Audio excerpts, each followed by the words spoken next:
네, 교수님 오늘 그 임팩트 있는 강연 감사드리고요. 제가 궁금한 거는 이제 두 가지인데요.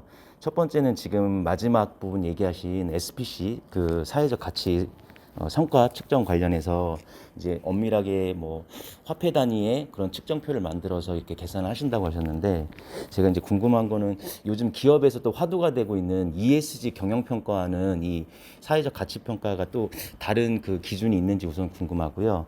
그다음에 또 하나는 이 가치 평가하는 모델에 대해서 대략적으로 좀 설명이 가능한 부분이 있으면 좀 부탁드리겠습니다. 예, 이 아까 SPC 사업에서도 그런 사회적 경제 영역에서 사회적 기업이라든지 소셜 벤처 아니면은 뭐 협동조합과 같은 기업들이 창출하는 사회 성과를 엄밀하게 측정을 한 다음에 그거를 금전적으로 보상해주는 사업인데, 기본적으로 ESG도 측정이 제일 중요하죠. 그래서 일단 ESG에서 요즘 가장 화두가 되는 것 중에 ESG 정보 공시 문제가 있는데요. 이러한 여러 항목들에서 정확한 정보를 공시해라. 얼만큼 이산화탄소를 배출했는지, 감축을 했는지에 대해서 정확하게 공시하고 그것들을 측정할 수 있어야지만, 사실은 예를 들어서 그것들을 보고서는 ESG 기관 투자자들이 여기는 ESG를 잘하는구나, 그러니까 우리가 투자를 더 늘려야 되겠다, 투자를 그만해야 되겠다. 그래서 사실 ESG 마찬가지고 SIB도 마찬가지입니다. 소셜 임팩트 본드도 정확하게 아까 측정을 하잖아요. 그래서 이 아이들의 지능이 지금 70에서 85 사이의 경계성 지능 아동들인데 3년 뒤에 정확하게 지능이 85가 넘어가는지, 엄밀한 측정이 없으면은 사실은 SIB 사회성과 연계 채권도 진행하기가 어렵고, 그 SPC도 마찬가지입니다. 나 말로야 내가 사회성과 창출한다고 얘기할 수 있죠. 근데 도대체 그럼 얼만큼 사회성과를 창출했냐, 정확히 측정을 해야지 사실은 그거에 대해서 저희가 합당한 보상을 해줄 수도 있는 거죠. ESG도 마찬가지입니다. 거의 요즘 모든 기업과 공기관들이 다 ESG 경영한다고 하지요. 말로는 다 합니다. 그죠? 그런데 중요한 거는 도대체 환경 성과 얼마만큼 창출했냐, 이산화탄소 배출 얼마만큼 줄였냐, 사회 성과는 어떻게 개선하고 있냐를 정확한 그런 그 측정 지표들을 가지고서는 측정하는 부분들이 저는 되게 중요하고, 그런 부분에 있어서는 ESG라든지 아까 사회 혁신 사례로 얘기했던 소셜 임팩트 본드, 아니면 사회 성과 연계 채권, 아니면은 사회 성과 인센티브 프로그램, 소셜 프로그레스 크레딧도 기본적으로 공통점은 다 측정을 강조하고 있다는 점에서 비슷하다고 할 수 있겠습니다. 예. 그리고 그럼 사회 성과 어떻게 측정하나, 이게 좀 어려워요. 측정 방식이 되게 복잡합니다. 예를 들어서 이산화탄소 온실가스를 얼마나 배출하느냐도 사실은 직접 내가 사업하고 있는 부분에서 측정하는 건 쉬울 수 있지만, 예를 들면은 요즘 스코프 3라고 해서 제가 사업하는 데 관련된 모든 체인, 연계되어 있는 사업 비즈니스의 체인들에서 발생하는 이산화탄소 배출량 계산하기 되게 어렵겠지요. 좀 까다롭습니다.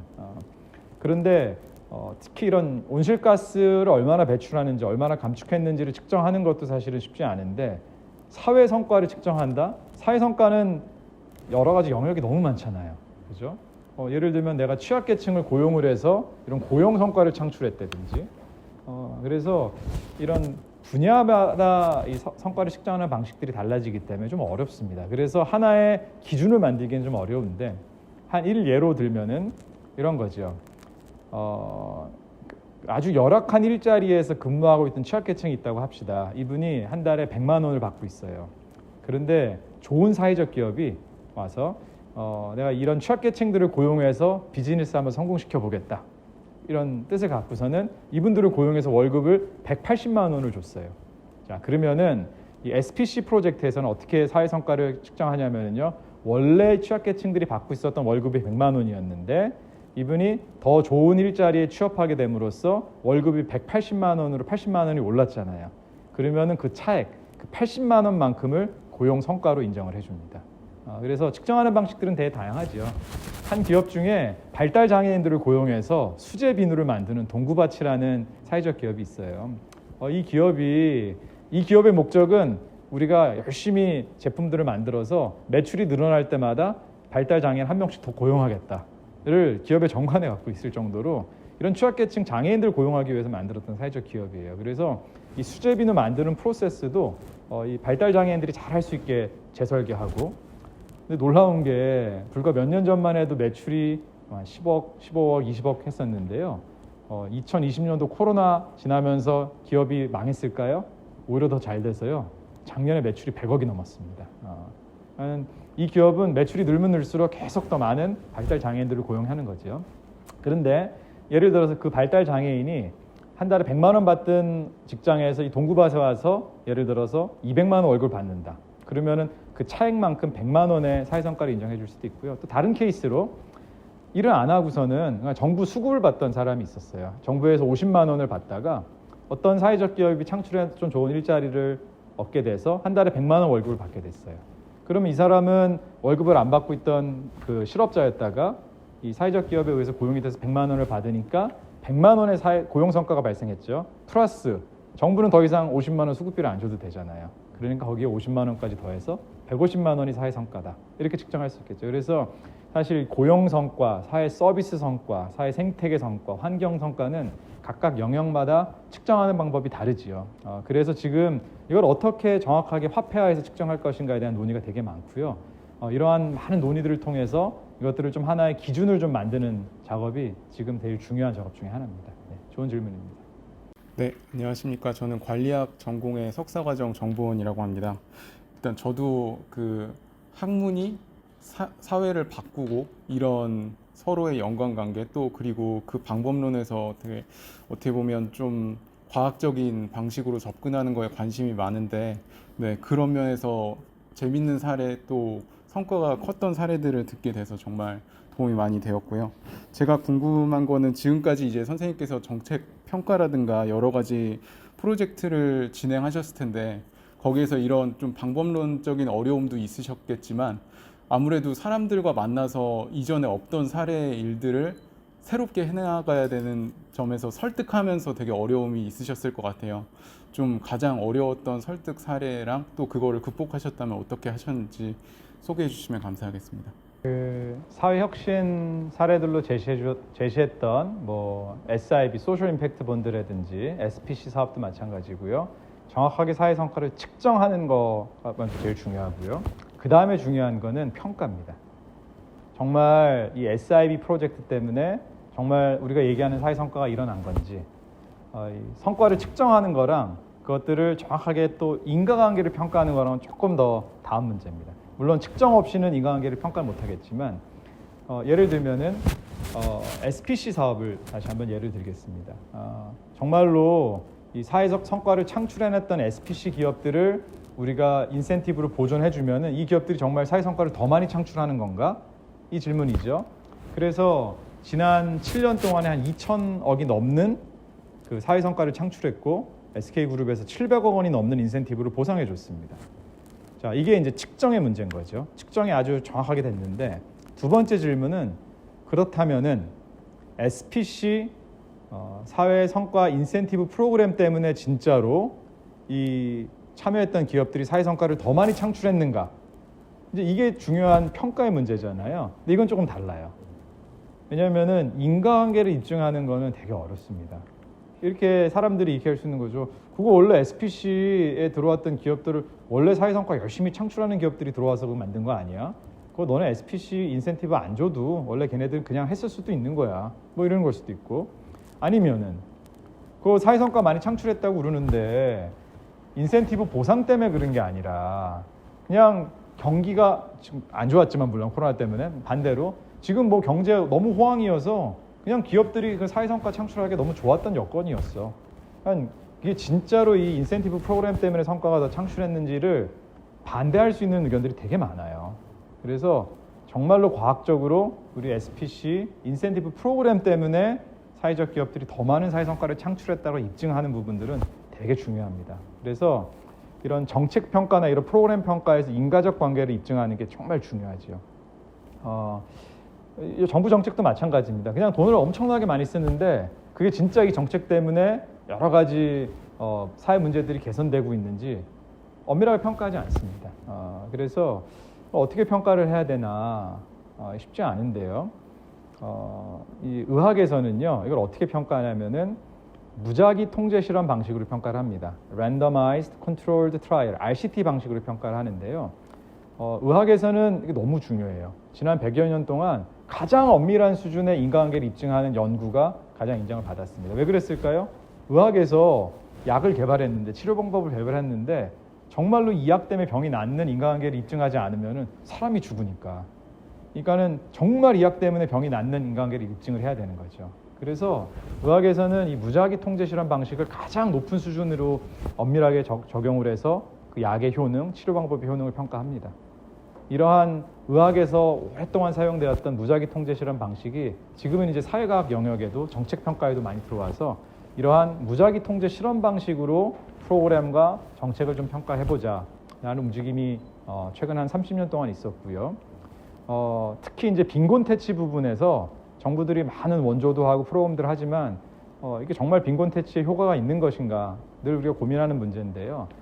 지난 30년 동안 이 무작위 통제 실험 방식을 통해서 가난한 사람들의 이 빈곤 문제를 극복하는 가장 효과적인 방법, 가장 효율적인 방법이 무엇인지를 연구했던 3명의 개발 경제학자가 2019년도에 노벨 경제학상을 받습니다. 그래서 그만큼 프로그램 정책 평가를 인과적으로 하는 부분들이 되게 중요합니다. 그래서 제가 우리나라의 다양한 정책들도 이러한 실험적인 방식으로 좀 평가를 해보려고 열심히 노력을 했었는데요. 쉽지 않습니다.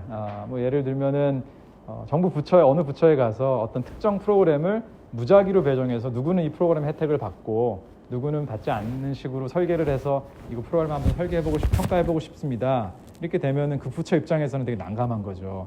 이거 민원 들어오면 당신이 책임질 겁니까?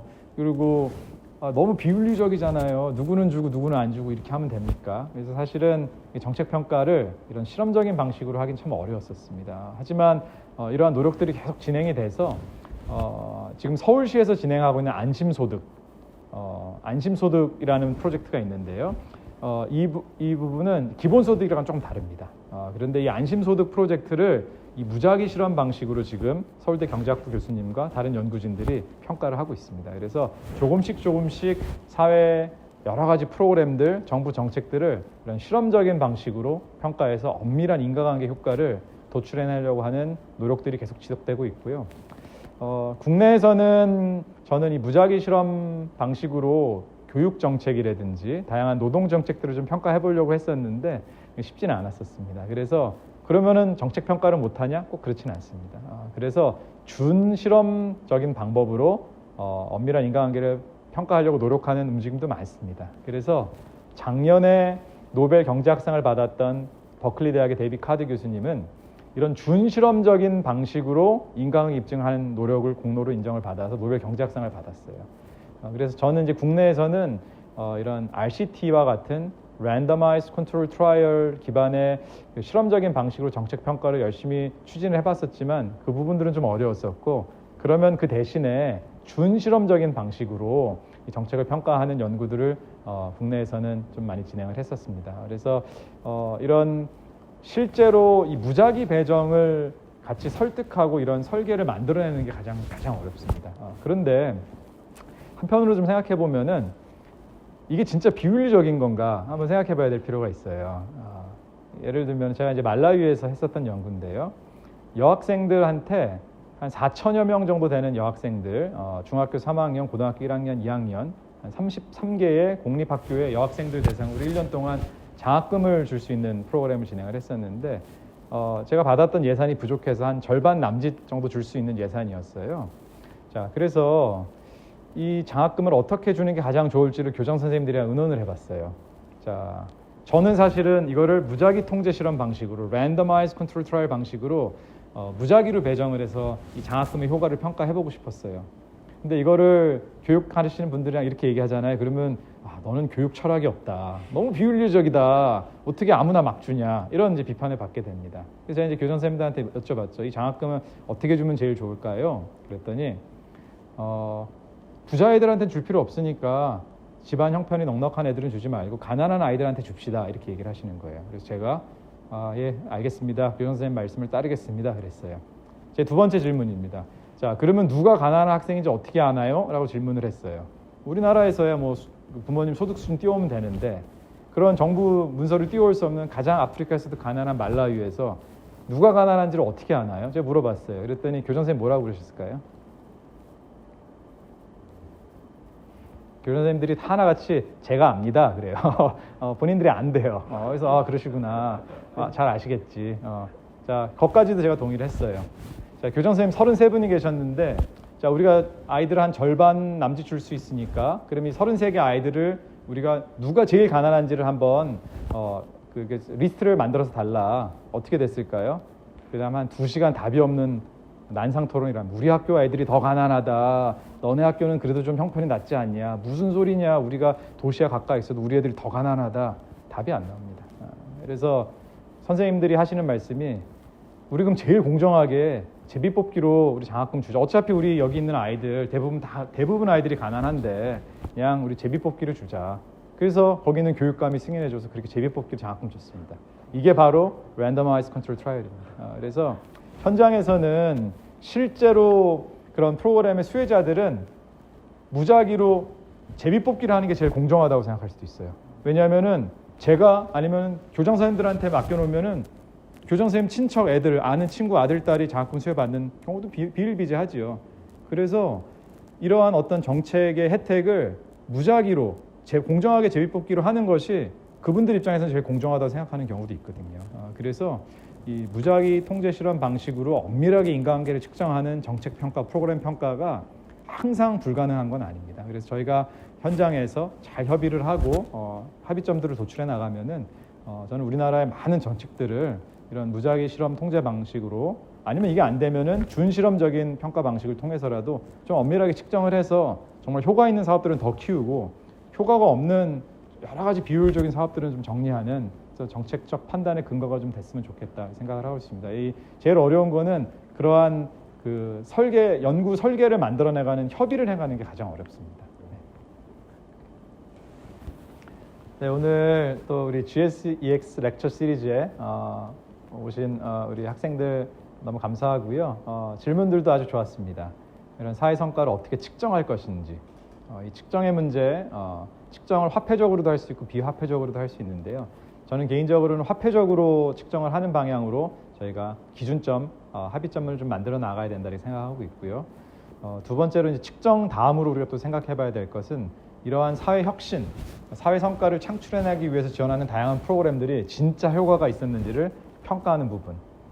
이런 평가 관련해서는 Randomized Control Trial과 같은 실험적인 평가 방식이라든지 아니면은 준실험적인 평가 방식을 적극 도입해서 정말 이 정책이, 이 프로그램이 효과적이 있는지, 인과관계적인 성과를 창출했는지를 평가하는 게 되게 중요하다 이렇게 생각합니다. 자, 오늘 사회혁신 성공 사례 렉처 시리즈에 와주셔서 감사합니다. 이상으로 오늘 강의를 마치도록 하겠습니다. 고맙습니다. 네.